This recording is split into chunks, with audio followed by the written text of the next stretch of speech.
Salut à tous, c'est Light. Il semblerait que 10% des abonnés à cette chaîne seraient intéressés par un bilan manga. Alors je m'excuse par avance pour les 90% restants, on n'est pas en démocratie, c'est les 10% qui l'emportent. Mais les 90%, vous pouvez quand même rester et regarder la vidéo, il y a peut-être des choses qui pourraient vous intéresser, ou pas. Bon, en tout cas, vous pouvez quand même essayer de la regarder, on ne sait jamais. C'est parti!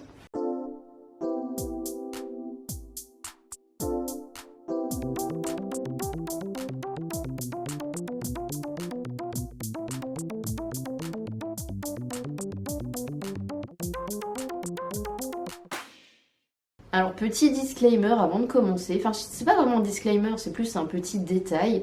Alors pour l'histoire, j'ai déjà tourné ce bilan lecture il y a environ 2 semaines. Ouais, j'étais hyper à jour, je l'ai tourné genre, ça devait être vers le 4 novembre, tout ça. Enfin j'ai tourné super tôt, hein, vraiment fin octobre, début novembre. Et quand j'ai voulu monter la vidéo aujourd'hui, je me suis rendu compte qu'il manquait la moitié de la vidéo. J'ai eu des petits soucis en tournant, donc j'avais supprimé des rushs et je me suis rendu compte que j'ai pas supprimé les bons. J'ai essayé de récupérer ces 10 rushs que j'ai perdus, sauf que j'ai eu beau essayer plusieurs versions, hein, enfin plusieurs trucs, logiciels de récupération, tout ça, et ça ne fonctionnait pas et j'avais pas envie de me prendre la tête, ça me faisait perdre beaucoup de temps.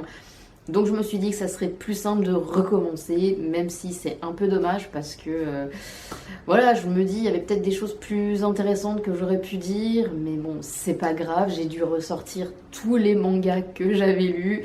J'ai pas réinstallé exactement le même setup puisque voilà, la semaine dernière, 2 semaines, je ne sais plus, quand j'ai tourné, j'avais fait ça bien, j'avais mis un fauteuil, j'étais pas assise par terre comme je le suis actuellement. Mais bon, j'ai profité que j'avais installé pour filmer une autre vidéo juste avant. Je vous dis, allez, tant qu'on y est, autant enchaîner. Donc, c'est parti pour le bilan lecture du mois d'octobre. Alors, en octobre, j'ai lu 23 mangas plus 2,5. Vous allez comprendre à la fin pourquoi les 2,5. Enfin, je crois que c'est 23 mangas, j'ai calculé, mais ça se trouve, j'ai peut-être une bêtise. À vérifier par la suite. Donc, dans ce que j'ai lu, on va commencer par 3 tomes de Dandadan. J'ai lu les tomes 3, 4 et 5.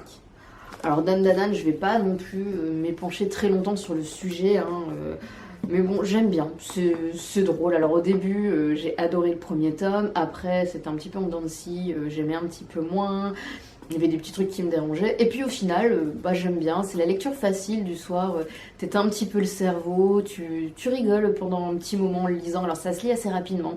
Je crois qu'il faut une petite vingtaine de minutes. Après, j'aime bien m'attarder un petit peu des fois sur certaines cases pour analyser un peu comment sont faits les dessins, pour regarder les onomatopées, enfin voilà. Mais bon, c'est une lecture facile pour le soir. Tu rigoles bien, surtout après une dure journée, c'est toujours sympa à lire. Donc voilà. Ensuite, j'ai lu 2 tomes de Spy Family, le tome 7 et le tome 8. Alors, Spy Family, ça a été un manga en souffrance pendant quelques temps pour moi.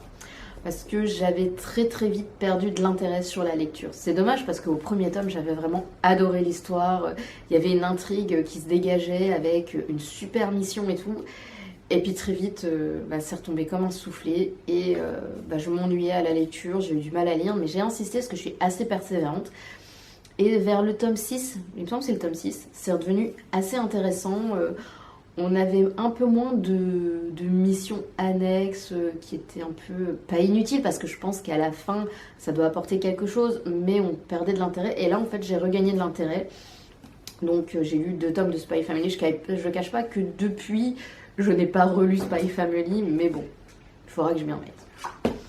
Ensuite, comme vous avez pu le voir, si vous avez regardé la vidéo, si c'est pas le cas, allez la voir. Il y a peut-être des choses intéressantes dedans, hein, je ne sais pas. Mais j'ai lu les 2 premiers tomes des Carnets de l'apothicaire. Donc dans la vidéo que j'ai faite concernant ma lecture et découverte des Carnets de l'apothicaire, je donne mon avis.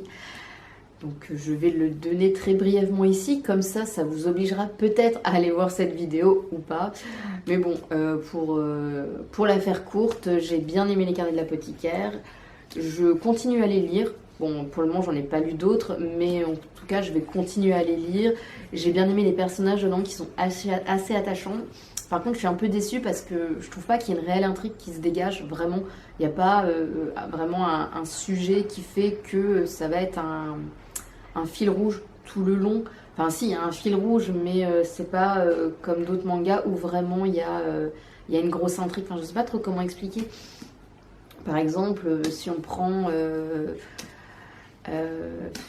on va prendre Naruto. Son but ultime, c'est de devenir Hokage, et donc on va suivre ses aventures jusqu'à ce qu'il devienne Hokage. Là, on sait pas c'est quoi le but de Mao Mao en fait. Donc c'est pour ça je continue à les lire parce que j'aimerais bien savoir s'il y a une intrigue ou si ça va juste être ses aventures au sein du palais. Après, c'est aussi intéressant de suivre ses aventures au sein du palais, mais bon, j'aime bien aussi qu'il y a une grosse intrigue qui se dégage et vraiment un but précis. Enfin bref.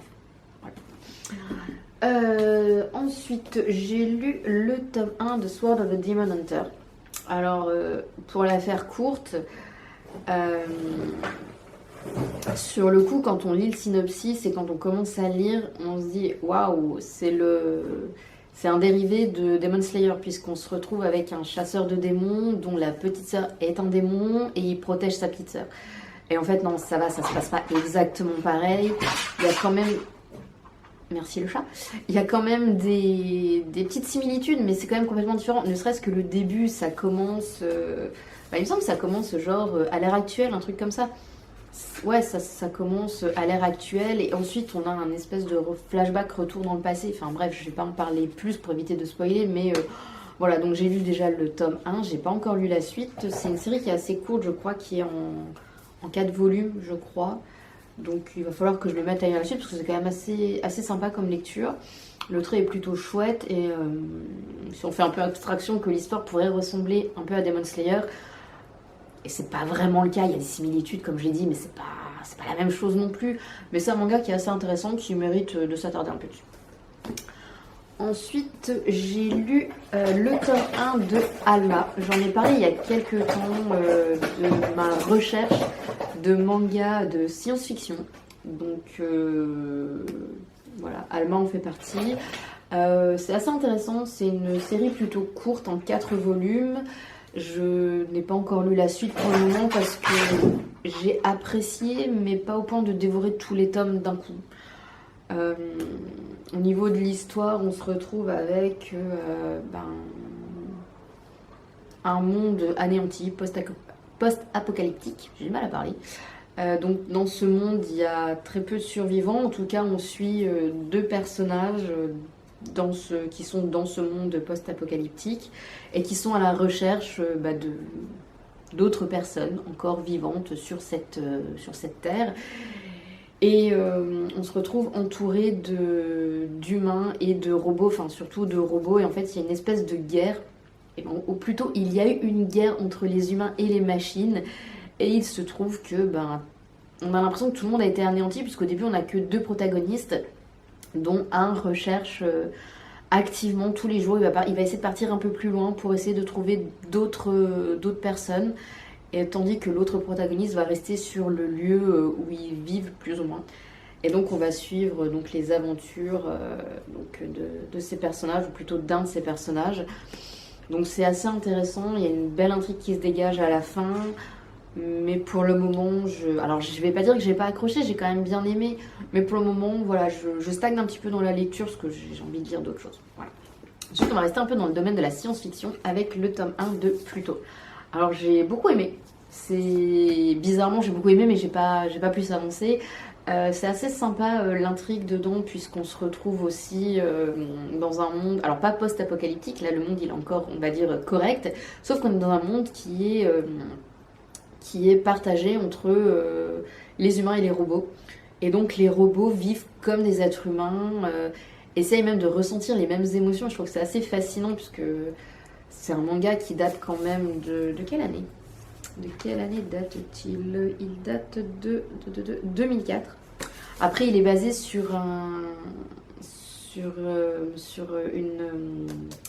Astro Boy, ou plutôt sur un chapitre ou un épisode, je sais pas trop comment qualifier ça, d'Astro Boy en fait, avec des personnages qui sont dans cette, on va dire dans ce chapitre ou dans ce volume, bref, en tout cas dans cette partie d'histoire d'Astro Boy, on retrouve les personnages, par exemple Gesicht est dedans, enfin bref.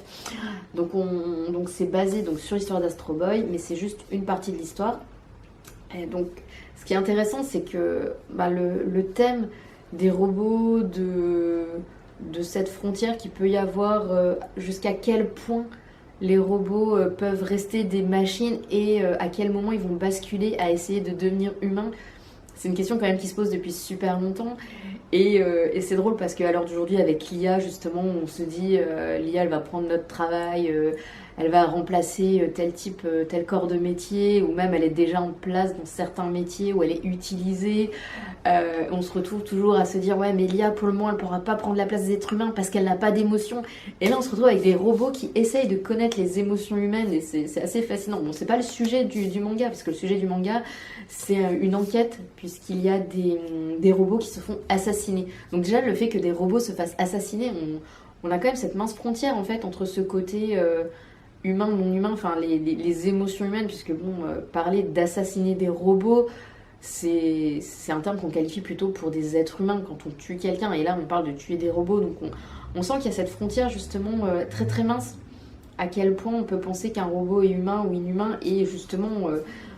quand on voit le chara-design des personnages, on se pose nous-mêmes la question. Au début, on ne soupçonne pas que tel et tel personnage est un robot. Enfin, voilà.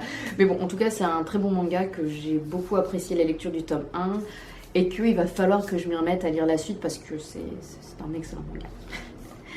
Ensuite, j'ai lu le tome 14 de Hunter x Hunter. Je stagne un peu dans mes lectures, bizarrement, alors que c'est plutôt intéressant. Alors... Dans le tome 14, on est à l'arc Grid Island, donc on vient plus ou moins de terminer l'arc Yorkshire City. Alors c'est pas que j'avais pas aimé Yorkshire City, mais c'est vrai que dans l'animé j'avais pas plus accroché que ça. Et à la lecture du manga, j'ai plus apprécié, je trouve que c'est plus détaillé. Après, j'étais plus attentive à la lecture du manga parce que je ne faisais pas deux choses à la fois. Parce que quand je regarde un animé, j'ai la mauvaise habitude de ne pas me concentrer dessus et de faire toujours plusieurs choses en même temps.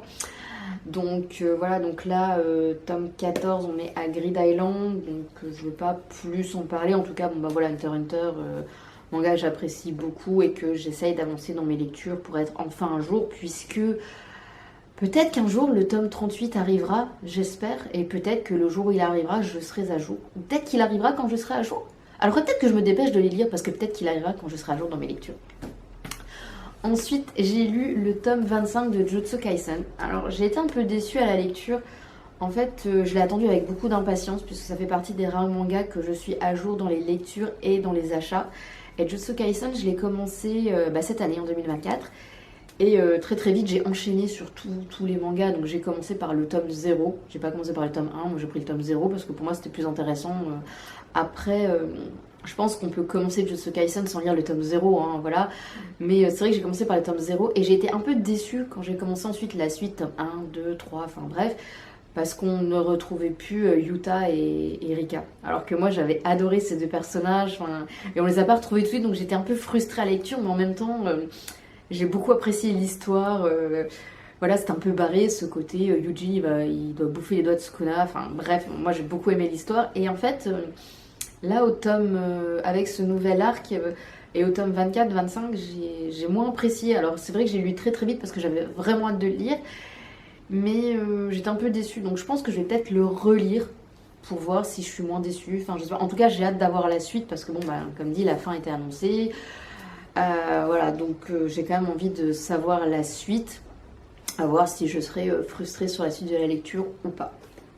Ensuite, on continue dans les mangas où je suis à jour dans la lecture et les achats. Et pareil, c'est un manga que j'ai commencé cette année, que j'ai beaucoup aimé.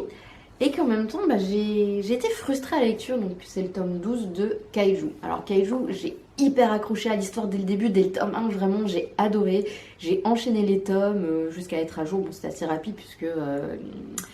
il n'y avait pas tellement de volumes sortis quand j'ai commencé à lire. Je crois qu'on est d'arriver sur le tome 10, 11, je sais plus. Et là, en fait, j'étais un petit peu déçue. Bon, pareil, j'ai lu très très vite parce que j'avais trop hâte de lire la suite. Et j'étais un peu déçue à la lecture. Alors peut-être que comme Jujutsu Kaisen, peut-être que je vais le relire. Mais en tout cas, j'ai quand même hâte d'avoir la suite parce que ça reste un manga que j'aime bien. Alors c'est vrai que c'est le schéma typique du shonen, mais en même temps, voilà, j'aime bien. C'est assez drôle. Bon, c'était plus drôle au début, je trouve que là on rigole un petit peu moins. Mais en même temps, ce que j'aime beaucoup dans Kaiju, c'est le soin apporté par l'auteur aux différentes sections, différentes entreprises, puisqu'il y a toute une identité visuelle, il y a des logos qui sont créés pour chaque truc. Enfin, et moi je trouve ça fascinant le fait qu'il se soit importé, se soit apporté sur les différentes choses du manga, que ce soit sur les différentes entreprises, même sur les armes, il y a des petites recherches, il y a des petits détails qui sont donnés, mais vraiment le fait que l'auteur a pris le temps de donner une direction artistique en quelque sorte à chaque faction, entreprise. Je trouve que c'est vraiment super. C'est voilà, c'est quelque chose que j'aime beaucoup dans Kaiju, en plus de l'histoire, de l'humour qu'il y avait sur les premiers tomes, du trait, enfin voilà. Donc bien évidemment, je vais continuer et j'ai hâte d'avoir la suite. Je sais même pas quand est-ce que sort le tome 13, faudrait que je regarde, mais en tout cas, j'ai hâte de continuer. Ensuite, j'ai lu le tome 5 de Chainsaw Man. Alors, je stagne un peu dans mes lectures, ça fait, je crois que j'ai dû lire au tout début du mois d'octobre, et j'ai pas repris depuis, bizarrement. Alors, là, il y a quand même pas mal d'intérêt dans ce tome 5, puisqu'il y a des nouvelles petites choses qui s'amènent. Et c'est vrai qu'il faudrait que je reprenne, mais je sais pas pourquoi. C'est peut-être parce que j'ai envie de lire d'autres choses, parce que je lis beaucoup de choses en même temps, même si là, je trouve que j'ai lu beaucoup et pas beaucoup à la fois de manga. Enfin, mais j'ai lu beaucoup de choses variées, donc c'est peut-être ça qui fait. En tout cas, voilà, il était assez intéressant ce tome 5, à voir pour la suite ce que ça va donner, parce que c'est vrai qu'au début de Chainsaw Man, alors j'avais beaucoup aimé au début, c'était assez drôle, enfin c'est toujours comme ça, je trouve que les premiers volumes sont toujours hyper drôles ou intéressants, et puis ça s'essouffle un petit peu sur la suite, et c'est vrai que j'étais un petit peu, ouais bon, Chainsaw Man, le protagoniste, il est un petit peu dégueulasse, à vouloir bouffer les croûtes de tout le monde, et puis j'ai quand même persévéré, je me dis ah ouais non en fait ça devient super intéressant, parce que justement... on va un petit peu quitter ce côté crado et puis on va s'intéresser un peu plus à une vraie quête et avec vraiment des personnages qui vont commencer à évoluer. Et puis je sais pas, ce tome 5 est intéressant puisque les personnages évoluent mais j'ai un petit peu stagné. Donc voilà, il faudra que je reprenne la lecture de Chainsaw Man. Donc voilà. Ensuite, j'ai lu le tome 2 de Nine Peaks. Alors Nine Peaks, j'ai adoré le tome 1. Enfin, c'est vrai que j'ai commencé à le lire parce qu'on l'a annoncé comme la relève de Tokyo Revenger. Donc moi je me suis dit, oh putain, la relève de Tokyo Revenger, j'ai adoré Tokyo Revenger, j'ai bouffé les tomes littéralement, je les ai enchaînés surtout quand la fin était annoncée. Moi j'étais pas encore à jour, quand le dernier volume, le 31 est sorti, j'étais pas encore à jour. J'allais en acheter 3 par jour, j'en lisais 3 par jour, tous les jours de toute façon, j'allais à la librairie en acheter, enfin... Les dernières semaines avant d'avoir fini de les lire, enfin bref, j'avais adoré Tokyo Revenger et quand j'ai entendu parler de Nine Peaks, je me suis dit waouh, bah, il me le faut, sachant que j'étais tellement triste de ne plus avoir à lire Tokyo Revenger, j'avais fini, il me fallait quelque chose pour remplacer un manga de substitution, donc je me suis dit peut-être que ça le sera dans Nine Peaks. Alors, je vais pas dire que ça allait pas, mais de là à dire c'est exactement la relève de Tokyo Revenger juste parce que c'est un Furio et que c'est du voyage dans le temps. C'est un peu le raccourci facile, c'est un peu le raccourci facile de Sword Art of Demon Hunter et Demon Slayer. Enfin bref, après c'est un manga que j'ai quand même beaucoup aimé. L'histoire est quand même super intéressante, j'aime bien ce côté, il y a une relation qui se crée et qu'on apprend, donc cette relation qui se crée entre un père et son fils, le fait que le héros va se retrouver projeté dans le passé, et qui va se retrouver à vivre avec son père quand il avait le même âge que lui. Enfin, c'est assez intéressant. Il va commencer à connaître et à comprendre son père, en fait, grâce à ce retour dans le passé. Donc, c'est assez intéressant. Il y a une chose qui m'a un peu interpellée en lisant ce tome 2, c'est que déjà, il y a un événement qui se passe dans le tome 1, une scène dans une voiture. Donc, pour les gens qui auront lu le manga, ils sauront de quelle scène je parle.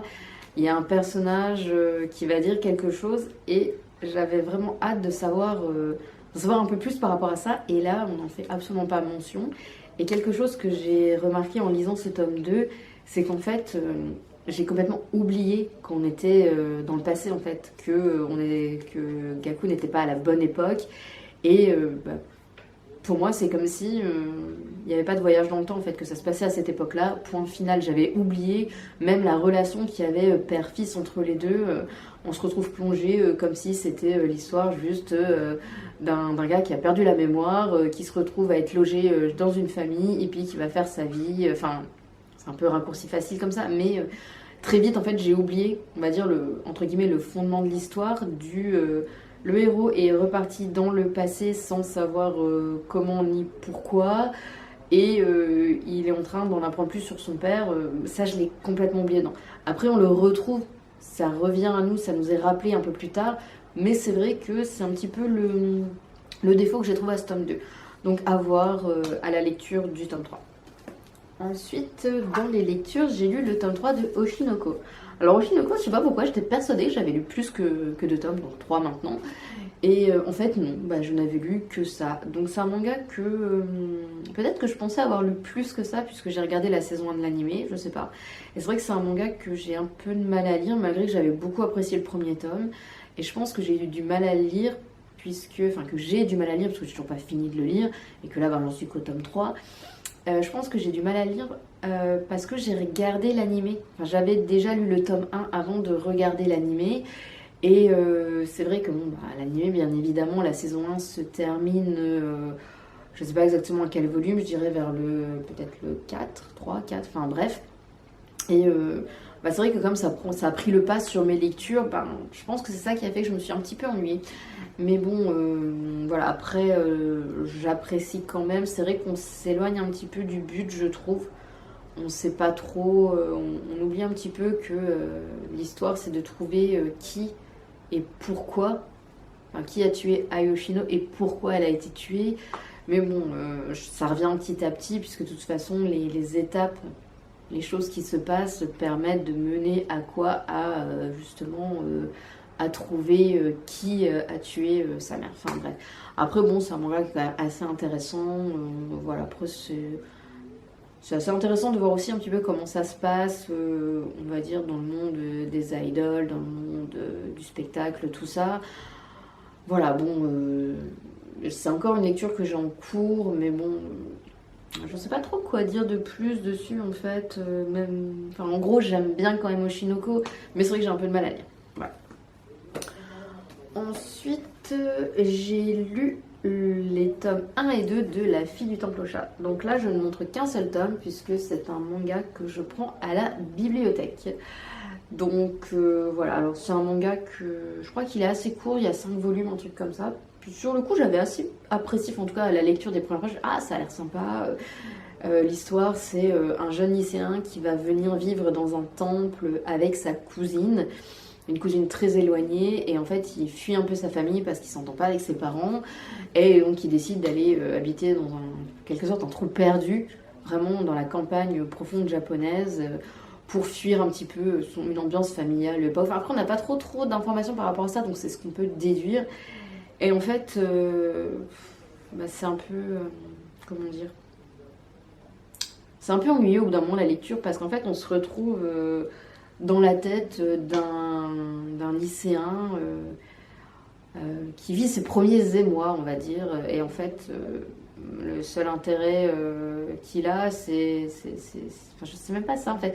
En gros, dans le manga, on passe, c'est juste des scénettes, et on passe notre temps à se retrouver dans des situations un peu de quiproquo, un peu étranges, où les deux protagonistes, donc le jeune garçon s'appelle Gen, et sa cousine qui est légèrement plus âgée que lui, je crois qu'elle a à peu près 4-5 ans de plus, s'appelle Chion. Et en fait, on se retrouve dans des situations des situations gênantes en fait, et au niveau du dessin, on passe plus notre temps à avoir des cases où on ne voit que les fesses de Chion. Je ne sais même pas pourquoi. Donc c'est pour ça que j'ai cette impression que c'est juste un manga où on voit à travers le regard d'un adolescent qui vit ses premiers émois. Après, au niveau du dessin, il y a des choses qui m'ont un petit peu interpellée, c'est que voilà, on se retrouve avec pas des cases inutiles, mais d'un coup on a un bout d'architecture sans raison, puis bon, bien évidemment on voit une case où on a le derrière de Chion, enfin bref. Je sais pas, j'arrive pas à trop à comprendre, et c'est dommage parce qu'en fait à la lecture du premier tome il y a une intrigue qui se dégage sur le fait que le temple n'arrive pas à survivre en quelque sorte. Enfin, ils peuvent pas ils peuvent pas pérenniser le temple puisque ça ne rapporte rien.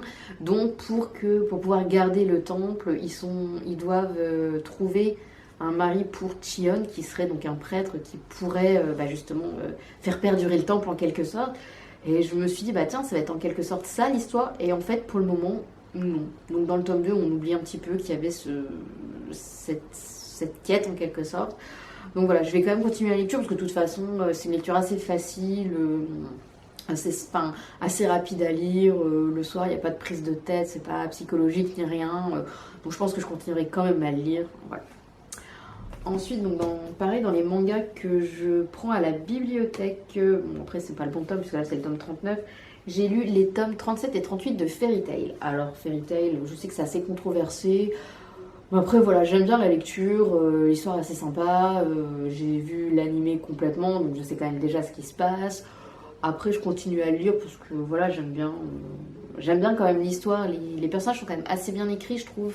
Hiro Mashima, il arrive à très bien écrire ses personnages avec des caractères assez marqués. Après, voilà, je vais pas m'épancher sur la place de la femme dans Fairy Tail. Il y a d'autres personnes qui le font beaucoup mieux que moi. Je vais pas donner mon avis là-dessus puisque là, ce n'est pas le but de cette vidéo. Voilà, je sais que c'est controversé, je sais qu'il y a beaucoup de fanservice. Voilà, après, j'aime quand même bien le manga, j'ai bien aimé l'animé, donc je continue à le lire parce que de toute façon, j'ai commencé, autant le terminer. Voilà. Ensuite, j'ai lu, donc pareil, là je vais présenter un manga qui n'est pas le bon, mais c'est pas grave. J'ai lu le tome 1 de Onigoroshi, donc je présente le tome 2. Hop, si je cache, on ne sait plus que c'est le tome 2. Enfin bref, j'ai le tome 1 de Onigoroshi et en fait, je ne l'ai pas en ma possession pour la simple et bonne raison que c'est un manga qu'on m'a prêté. Et en fait, j'ai beaucoup aimé l'histoire. Vraiment, j'ai hyper bien accroché, surtout qu'à la fin, il y a un énorme plot twist qui fait qu'on a envie de lire la suite tout de suite. Donc voilà, donc c'est pour ça que le tome 2 se retrouve en ma possession et je ne l'ai pas encore lu malgré que j'ai beaucoup aimé, que j'étais hyper hypée par le truc. J'ai pas encore pris le temps de le lire. Mais bon voilà, après c'est vraiment une lecture que j'ai beaucoup appréciée, c'est une histoire avec vraiment une vraie intrigue. Donc voilà, à suivre. Ensuite, je continue dans la lignée des mangas que je n'ai pas en ma possession.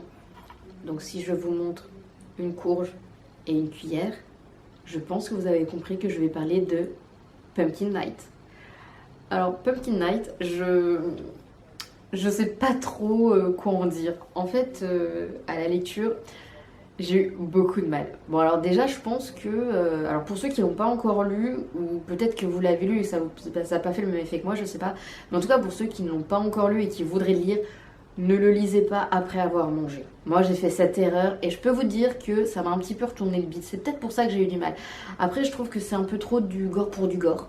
Donc il y a des scènes un peu sans intérêt, genre pourquoi on voit un personnage... Alors le fait qu'on voie ce personnage en haut d'une tour, en contre-plongée, pour donner cette image de puissance, de supériorité, ok. Mais le fait de voir cette contre-plongée et qu'en fait la seule chose qu'on voit dessus c'est sa culotte, bof, voilà, il y a des scènes un petit peu sans intérêt, enfin en tout cas qui n'apportent rien à l'histoire, voilà. Après... je sais pas trop en fait mon avis dessus parce que c'est vrai que sur le coup j'étais là. Non, je vais jusqu'au bout parce que je veux quand même. Voilà, on va dire, c'est pas que je me suis engagée, mais que je suis persévérante et que je vais aller jusqu'à la fin. Mais j'ai eu un peu de mal. Alors je veux bien que c'est le genre de manga, il faut éteindre le cerveau pour le lire. Mais malgré que j'avais éteint le cerveau, j'ai eu un petit peu de mal. Et bizarrement, avec le recul, parce que bon, bah j'ai quand même pensé à me dire. Bon, l'histoire, elle est pas. On va pas dire qu'elle est mauvaise. Il y a quand même une vraie histoire qui se dégage, il y a quand même quelque chose. Et j'en ai reparlé avec la personne qui m'a prêté, parce que oui, c'est un manga qu'on m'a prêté, donc je ne l'ai pas en ma possession. C'est la même personne d'ailleurs qui m'a prêté Onigoroshi. J'en ai reparlé avec elle, et en fait, elle me disait mais au bout de quelques tomes, il y a une nouvelle intrigue qui se dégage, c'est assez intéressant. Donc j'hésite quand même à continuer à lire. Donc je pense que je vais continuer à lire, mais je ne l'achèterai pas. Je demanderai justement à la personne qui me l'a prêté de continuer à me le prêter, mais pour le moment, on va dire que c'est pas ma priorité. Alors, je vais pas dire que c'est un mauvais manga, loin de là, mais c'est vrai que moi, j'ai eu un peu de mal avec. Donc, voilà, pour le moment, c'est pas ma priorité. Bon, je vais lâcher ma cuillère parce que j'ai l'impression d'être en Alakazam là, donc je vais un petit peu la reposer. Ensuite, dans les mangas que j'ai lus et que j'ai beaucoup apprécié, nous avons le tome 1 de She Wasn't the Guy. Alors ce manga, j'ai vraiment adoré. Comme je l'avais déjà évoqué dans un petit retour sur les achats manga, c'est pas trop le genre de manga que j'ai l'habitude de lire, mais c'est bien parce que ça me sort un peu de ma zone de confort. Mais j'ai vraiment beaucoup aimé ce manga parce que déjà, le trait est vraiment chouette. J'ai beaucoup aimé le fait de colorer certains détails, donc certaines cases, certains détails, par exemple les yeux, tout ça. Enfin, je trouve que c'est très chouette, le trait est vraiment très chouette. Et même l'histoire est très intéressante. Ce côté de la rencontre entre les personnages, le fait que l'une sait comment dire, l'une connaît déjà, enfin, je sais pas trop comment l'expliquer en fait. Donc il y en a une qui ne sait pas à qui elle s'adresse et que l'autre le sait. Enfin déjà ce petit quiproquo qui est assez intéressant, aussi à savoir la relation qui se construit. Et en fait, il y a une mince frontière sur cette relation. On ne sait pas vraiment si c'est une relation amicale, si c'est une relation amoureuse. On ne sait pas vraiment les sentiments de l'une et l'autre, puisque j'ai vraiment l'impression, en tout cas à la lecture de ce tome 1, qu'il y en a une qui ne sait pas trop où elle en est dans ses sentiments, à savoir si c'est une relation amoureuse ou une relation amicale, et l'autre qui, pour elle, c'est juste une relation amicale, mais qui est un peu maladroite et qui en fait, on voit peut-être des signes de relation amoureuse. Enfin bref, en tout cas, c'est un manga que j'ai vraiment beaucoup aimé et j'ai hâte de lire le tome 2, même si je traîne un peu parce que je sais que le tome 3 il va mettre du temps à sortir, donc c'est pour ça que je mets un petit peu de temps à lire, mais en tout cas j'ai vraiment beaucoup aimé ce manga. Autre manga que j'ai beaucoup aimé, c'est Le Rêve de mon père. Alors ça a vraiment été une des plus belles découvertes que j'ai faites. J'ai déjà dit, je sais pas combien de fois, mais j'ai adoré ce tome 1. J'ai pas encore lu le tome 2, mais vraiment j'ai beaucoup aimé c'est toujours une histoire de relation qui se construit là, de nouveau entre un père et son fils. Et c'est vraiment intéressant de les voir évoluer ensemble, de les voir grandir ensemble, d'apprendre à se connaître. Et on voit qu'ils commencent chacun à changer d'avis sur l'un et l'autre. Il y a un lâcher-prise qui se crée, il y a beaucoup de choses en fait dedans et c'est vraiment hyper intéressant. Enfin, j'ai vraiment beaucoup aimé et j'ai hâte de lire la suite. En plus, ce que j'apprécie beaucoup, c'est le trait de Taiyo Matsumoto. Enfin, c'est au premier abord, je pense que pas mal de personnes pourraient dire c'est moche, c'est mal dessiné, mais non, en fait, c'est vraiment très très bien dessiné. On comprend tout de suite les actions. Enfin, il n'y a pas voilà, enfin le trait est vraiment beau. Enfin, en tout cas, moi j'aime vraiment beaucoup. Je n'ai que des éloges à faire sur ce manga. Enfin, voilà. On va terminer avec des mangas que j'ai commencé à lire au mois d'octobre, mais que j'ai terminé début novembre. Donc le premier, c'est Stunt. Alors Stunt, c'est l'un des rares mangas que j'ai pas vraiment aimé. Alors je pense que je vais quand même continuer à le lire, mais je vais un peu espacer au niveau de la lecture et des achats. Donc déjà, je me dis, je vais peut-être essayer plus de les trouver d'occasion, puisque j'ai pas trop envie de dépenser 7-8 euros, je sais pas le prix exact, bref, il n'y a pas le prix dessus, mais j'ai pas trop envie de dépenser 7-8 euros, enfin je sais pas trop. J'ai quand même été un petit peu déçue. Après, c'est une série qui est assez courte, je crois qu'il y a 3 volumes, et c'est dommage parce que l'histoire en soi avait l'air super intéressante. C'est 2 frères qui se retrouvent et qui travaillent tous les deux dans le milieu de la justice, on va dire, parce qu'il y en a un qui est policier et l'autre il est procureur, non, substitut du procureur. Et en fait, ils vont se retrouver et ils vont se retrouver impliqués dans les Ghost Affairs. Et en fait, ça avait l'air super intéressant déjà sur le papier. Et à la lecture, je me suis un petit peu ennuyée. C'est dommage parce qu'il y a plein de choses qui se passent. Il y a quand même une intrigue, il y a tout ça. Mais je sais pas, j'ai pas été vraiment très hypée par le manga. Donc voilà, je pense que je le continuerai, mais ça va pas du tout être ma priorité. Loin de là. Par contre, un manga qui, celui-là, c'est plus ma priorité et que j'ai vraiment adoré. Donc pareil, je l'ai commencé en octobre, je l'ai fini en novembre. J'ai même fait exprès de me dépêcher de le finir en novembre pour pouvoir en parler ici. Même si c'était un bilan lecture d'octobre, mais comme j'ai commencé en octobre, enfin voilà. Donc ce manga que je sais que je vais continuer, que j'ai vraiment beaucoup aimé, c'est Sobotei. Donc au niveau de l'histoire, j'en ai déjà parlé quelques fois dans des bilans, enfin pas des bilans, dans des achats manga. Et en fait, c'est l'histoire d'un manoir. Oui, on va parler d'un manoir qui se dresse dans un quartier de Tokyo et qui est juste indestructible. Et c'est un bâtiment qui est assez étrange puisque les gens, quand ils rentrent dans ce bâtiment, ils en ressortent pas. Et le peu qui en ressort, ils sont pas vraiment indemnes puisqu'il va se passer quelque chose psychologiquement qui fait que... voilà, ils en sortent pas très clair. Enfin bref. Donc dans cette histoire, on va retrouver 4 protagonistes principaux qui vont essayer de détruire ce manoir. Et c'est 4 protagonistes avec des caractères et des personnalités très différentes. Puisqu'on va avoir un jeune garçon, on va avoir un dessinateur, une prêtresse exorciste et une personne disparue depuis 45 ans. Et ces 4 personnes vont se retrouver à essayer de détruire ce manoir. Donc en tout cas pour le premier tome, c'est vraiment l'intrigue qui se met en place.